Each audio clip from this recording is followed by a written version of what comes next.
In-session off-season continues, and now we get to go to Hiawassee and catch up with Towns County Indians varsity girls head coach Clay Livingston. Another great run for Towns County in single AD2. Coach, thanks for hanging out with us and going in session. Yes, sir. Thank you for having me. All right, so for those that haven't had the chance to keep an eye on what's going on in Class A and in Class AD2, now that you've had a little bit of time to kind of look at the season on the whole, how would you gauge the successes of Towns County and what you had last year? Oh, I mean, we had an amazing season. Making it to the state championship game for the first time in program history was amazing. The way we had to do it, we started out 0-3-1, then we were 1-5-1, and then we got basketball girls back, and it took a little time to get everybody gelled and in the right spots. Then we lost our sweeper for the season. So then we had to move some people around and go back through that process, especially on the back end. And, we've had some success the past few years. So we kind of understand the main goal is to be at our best at the end of the season when the playoffs start, not necessarily at the beginning. So the kids understand that and handle it pretty well. A lot of other people don't understand it, don't handle it very well, some parents, but, it's just part of the process. We have being such a small school, we have a lot of kids that play multiple sports. So basketball is, the overlap there is difficult for us. So it is what it is. But, we hit the playoffs running, playing pretty well, and came up a little short at the end. But really proud of the girls for everything they overcame to take that next step this year, get past the Final Four and do it in the fashion we did it in, winning, in a shootout against such a quality team such as Lake Oconee Academy. So, and of course that game we lost our leading scorer, so we didn't have her for the state championship game as well. So those two injuries, you kind of would like to think, well, what if we had them? But, that's just part of it. That's part of a long, arduous season. You're going to have some injuries, and everybody has to deal with it. So overall, yeah, great year. Super proud of the kids. You start off the season, you mentioned the start that you had, but it's against Hart County, Rabun County, and Banks. And, it was 5-2, 4-0, and 3-2 when it comes to that start that you had. Then you get the draw against Franklin County and Carnesville. And what did you learn about yourselves as a group with that start, scheduling the way that you did? Well, first of all, scheduling up here is difficult. There's not a lot of close games that – when I schedule, I'm not scheduling for wins, non-region games. I'm looking for good games. I don't want to win 10-0. I obviously don't want to lose 10-0. So this area is very, very tough. If you go east, you go to Union County. You go south, you can go to Lumpkin and White. And those are teams a lot of times, we just don't get much out of. So we schedule to try to find good games. And again, it's not necessarily about winning. When you're missing, I think 7 kids in basketball, we played a couple games with 12, one off the bench, and she had never played before. But it was a great experience for them. And there was a couple young girls that played a lot early, and then basketball came out. They didn't play as much, and then we had an injury, and they had to step back in and give us some quality minutes, and they were prepared for it. So that's the whole goal for me. That's kind of how I look at non-region games. Then when you look at region, I think it's safe to say that it's probably one of the tightest regions and most competitive regions, especially for the teams that make it to the postseason. For those that don't get the chance to sit there and see what's going on in Class AD2, your region's pretty tough. Yeah, it's been that way the past 3 years. The previous 2 years we were in there with Commerce and Social, who played each other for the state championship last year. So we're kind of used to that. Here's the most difficult aspect of it. I love playing in a tough region. When I coached football at places like Carsville and the old 6AA, we played Cedartown and Carrollton. It's great. It's a grind. You worry about the health, but as far as being ready for the playoffs, there's no better way to prepare when you're playing competition like that. Our issue is, this year we finished 4th out of 6 because they took 6. We were in 4 areas. we were supposed to host the first round. I'm sorry, we finished third this year. We were supposed to host a 6 seed from another area, and they didn't have a 6 seed. Last year we were a 3 seed. The year before that we were a 4 seed. So my girls are 9-3 the past 3 years in the playoffs with 7 shutouts, 2 Final Fours, and a state championship appearance, and they've never hosted a playoff game. That is my biggest issue with the current format. Finishing third and fourth in our region that's been something to be proud of the past 3 years. It's just the fact that our girls have not had a chance to have a home playoff game is very disappointing, for them. When it comes to, and obviously it comes down to the numbers for teams, you had with reclassification, you had all those teams move over to the GIAA that created issues with straight up numbers when it came to what's going on in sports in single A right now in the state of Georgia. Then let me ask you this. If you could find a way, how would you make it different and a better representation to where you as a 3 or a 4 could get a home? Well, I think it should be seeded. I mean, you can use the old power rating system. Last year, us, Commerce, and Social were in the Final Four. That's 3 teams from the same region. This year, us, LOA, and, of course, Aquinas, who beat us in the state championship game. 3 teams from the same region in the Final Four. If you're truly after, getting the best 4 teams to the Final Four, the best 2 teams in the championship game, then, honestly, the bracket this year probably should have been seeded with us, LOA, Atlanta Classical, and Aquinas away from each other. LOA had to go to had to go to Classical in the Elite 8. That's 2 potential Final Four teams, and one of them's obviously not going to get to go there.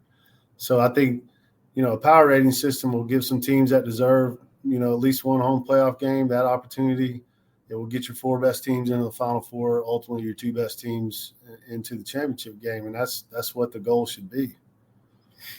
All right, time to brag on your team a little bit. Who are some of the standouts for folks that didn't get to see that the tough region that you're in or get the chance to catch up with you in Hiawassee? How was the stand for you this past year? Well, we graduated 4 who were all instrumental in the success we've had the past 3 years. Of course, their freshman year was COVID year. Sarah Shook was our center mid and our leader. Just great 2-way player. Very unselfish. And that's one thing I'll call every kid on our team unselfish because they are. That's just the way we play. We don't care about statistics. We're not out to try to break this record and that record. We're out to win and win together. But she's kind of the epitome of that. She could have scored a lot more goals in her career. And there was times where I'm screaming at her, be selfish. There's a time and place to be selfish as well when I want her to let one fly. But anyway, she was great this year. Jaden Taylor was our leading scorer.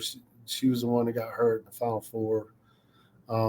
Brooke Merle ended up at sweeper. She actually didn't get to play her junior year. She came back this year, finally healthy enough to play.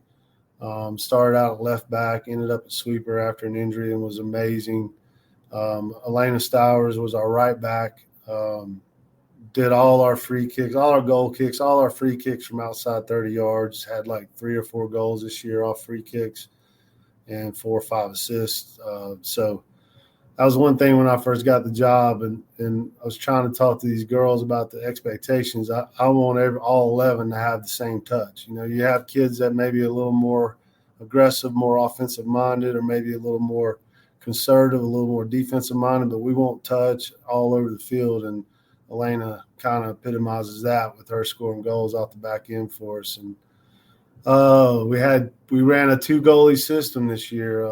My youngest daughter, Drew, and had Laura Malden, who's been phenomenal for us. She was in goal for the shootout at LOA and was phenomenal. Drew was phenomenal in the first half of the state championship game. That kind of started out as a way to have a goalie competition. We started out in region play, 1 start, the other one take the second half. We rotated every game, and we just got to the end of the year, and the statistics were so close. We just decided we'd stay with it. And again, another thing about our team, those two competed hard against each other, but they always pulled for each other, in the playoffs as well. So that just, again, talking about what we try to build our foundation on is, and you say all these cliches, you hear it all the time, you hear it from a lot of coaches, but I'm so fortunate to have kids that not only buy into it, they embrace it. And those two really, really a great example of that. Oh man, we had so many people contribute this year. Those are the main ones. We had some young ones that had to step in and play this year. We're not a very big school. We're less than 300 students. I usually carry about 20 girls, and I got probably the 20 girls in the school that can walk and chew gum at the same time. So there's only one or two walking around that I would like to have. A couple that focus just on basketball that you can see the athleticism. But for the most part, I got the 20 athletes in the school year in and year out.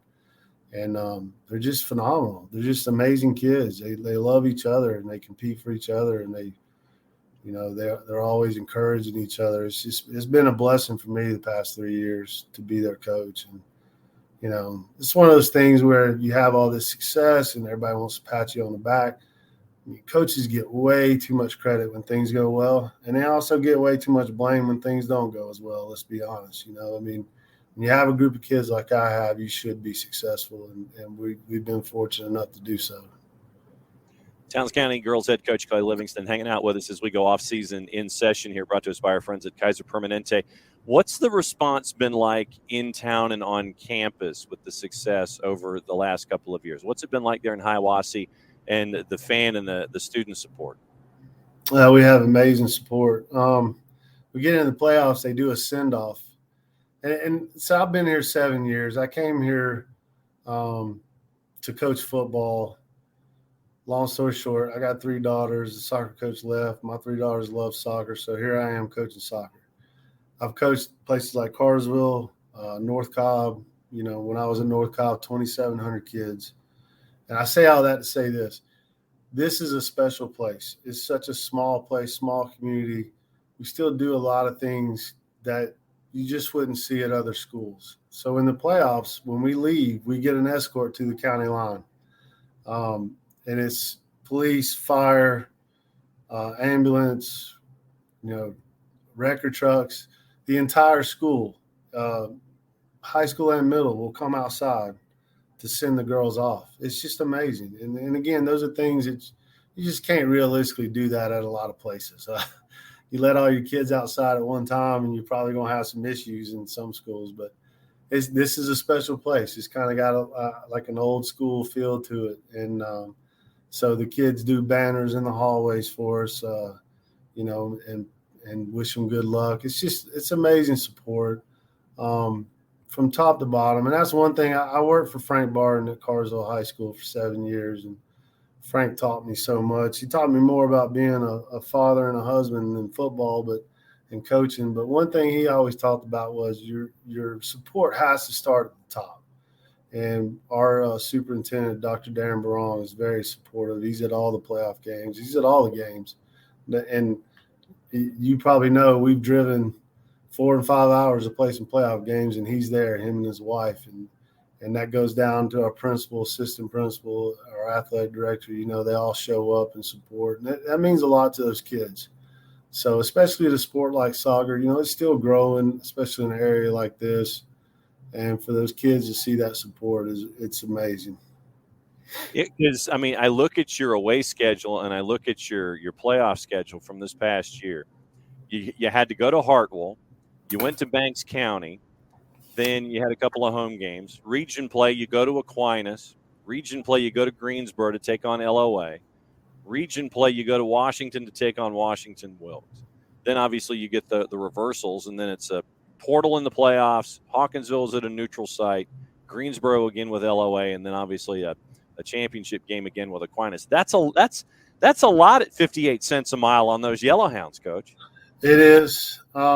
We actually did the math. We had to go to Hawkinsville. I think it's listed as a neutral field on Max Press, but we actually went to Hawkinsville. We did 20-plus hours on the bus in 8 days. We played 3 games in 8 days, and it was close to 1,000 miles, 20 plus hours. One spend the night trip when we went to Portal. So yeah, it's amazing. And we're in a situation as a school system, as a school, as a high school, when they reclassed, you got to make tough decisions. The travel is what it is. It's difficult. It's one reason we only played each other once this year, and it was something that myself and the boys coach presented to the region as a whole and said, look, let's just play one time. That means, you don't have to come to Hiawassee every year. You can come every other year. The academic side of it is very important to our administration. It is to me as a dad. I got a daughter. It's my youngest. My other 2 have graduated and they're in college, and the academics are huge for me. It's super important. So the time out of the classroom is a concern. You want to leave in plenty of time to make sure you get down there in plenty of time and you can properly prepare your kids and warm them up and get them ready to play.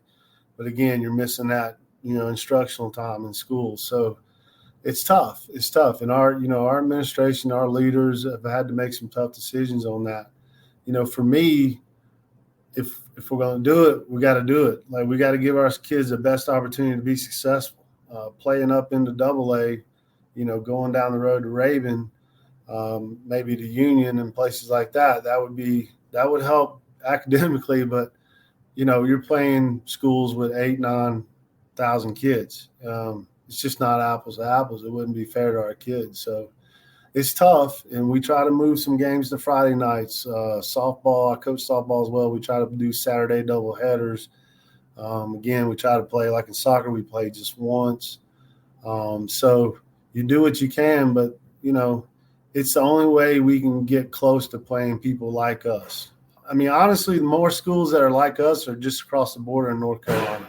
I mean, the Smoky Mountain League, if you look at Hayesville, Murphy, Robbinsville, Andrews, those schools, they look more like us. Even Lincoln County, who has maybe 300 kids, they don't really look like us. They got some athletes in that place. So it is what it is. You try to balance it as a coach, as a teacher, as a dad. You try to make sure the kids, academics come first, obviously. But if we're going to play and we're going to spend all this time in the summer working out and doing 7v7 and doing 3v3 in the winter, if we're going to invest all this, then we need to be in a region and a division classification where our kids have a chance to be successful. Well, Coach, obviously it's great to catch up with you. Another fantastic run up there in Hiawassee, and great work that you're doing up there. 2 more questions. Yes, sir. You mentioned the relationship with Frank on the football side. I imagine the same thing is there with Shane Queen as well from your time at North Cobb. Yeah. Shane has been great. I think Shane there since like the 8 and 9 as a head coach. So you mentioned some of the things that you learned from Frank. What were some of the other things that you've learned from your time in football as a coach that you brought over to being a head soccer coach? Wow, that's a good question. I think one thing that Frank and Shane both were great at was never, forgetting about fundamentals. So when I became a soccer coach, classic fish out of water. I mean, I've watched my oldest daughter play some club ball back when she was in middle school before we moved up here. Had some understanding of it, but the first time I went out and led a practice by myself, I didn't have an assistant coach. After 25 years of coaching, I felt like a rookie, and it was kind of baptism by fire. And I really just tried to rely on fundamentals. I understood the fundamentals of the game. I understood that we had to get our touch better. And of course, a lot of it was attitude and approach as well. Like I said, one of the first things I try to tell the girls, I expected them all to have great touch. Like, we want to be able to turn and drop the ball to our keeper and not worry about her missing it and it going in the goal or something silly like that. So that was part of it. But just fundamentals and hard work and invest. I mean, it is hard to lose when you have a ton invested in something. It's hard to give up. And we see it all the time. You see kids eventually. I don't want to make it sound like kids just give up, walk off the field, and go home, but you can see kids under tons of stress and pressure, physical stress. You can see them kind of, I don't want to say it, but it's kind of true, lay down. And that's a life skill, in my opinion, getting kids to understand perseverance. I mean, life is tough. We've all been through all kinds of things. And I want my kids, most of them are not going to go play college. It's just not reality. So when they walk out of here, I want them to understand a couple of things. And one is like, things are going to get tough, and you gotta step up and take care of your business. If you want to be great at something, there's a process to it. It doesn't just happen overnight. You got to invest. And if we can walk out of here with those two lessons, then I feel like they'll be successful as adults, and that's more important anyway. My last question for you is, you mentioned with your time there, you started out as a fish out of water. When you've got a question these days where you can sit there and like hit a button and go, okay, I got a question, I'm going to hit this guy up, or I'm going to hit this coach up, male or female or whomever, who's on your speed dial when you've got a question? Well, I'm fortunate. I've been coaching alongside Raleigh Thomas, our boys coach, the past 4 years. He's moving into administration, unfortunately, but he's been amazing the past few years. He'll come, like even if it's a away game, they get there, he'll come over and watch a little bit, and he doesn't come over and try to tell me what to do, but he's always there, and I know he's there, and I ask him plenty of questions. And the coach before me, John Cornett, is a good friend of mine. We were college teammates at Carson Newman. We played football together. I actually came here because of him. I came here to help him with football, and he was the girls' coach because his daughter Taylor was a very good player. Those are the two main ones. And then the past 2 years now, I finally got an assistant coach, Kayla Reese, and she's been absolutely amazing. She's phenomenal with the soccer side of it, but even better, that female to female. There's certain, even with 3 daughters, there's certain things that I can't help them with. And she's our local FCA director, which is, great as well. So she's always there for the girls. And then she's helped me out with, as far as formations and strategies, she's been phenomenal. So those are the 3 main ones. And I've been fortunate as a strength coach through the years to be around some really good coaches and good soccer coaches. And I ask questions people in the region. I'm not afraid. It's not about me. I don't have a huge ego. So Jacob Baxter used to be the girls coach at LOA. He's at Clark Central now. I still talk to him and value his, any advice he's willing to give. So I think as a coach, especially you've been coaching as long as I have, sometimes you get into that rut where you feel like you don't know everything, but you know enough.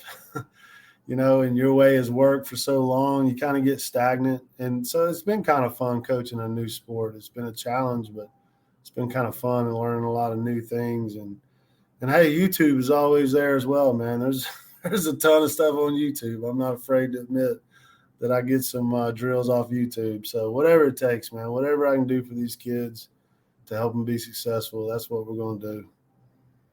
Clay Livingston, the head coach at Towns County, on the girls' side, an appearance in the championship game. Things continuing to progress up there in Hiawassee. Coach, thanks for hanging out with us as we go off season and soccer's in session here at SDH. We'll keep an eye on what's going on up there. Continued success up there in Class A D2. Yes, sir. Thank you. Thanks again for having me. I appreciate it.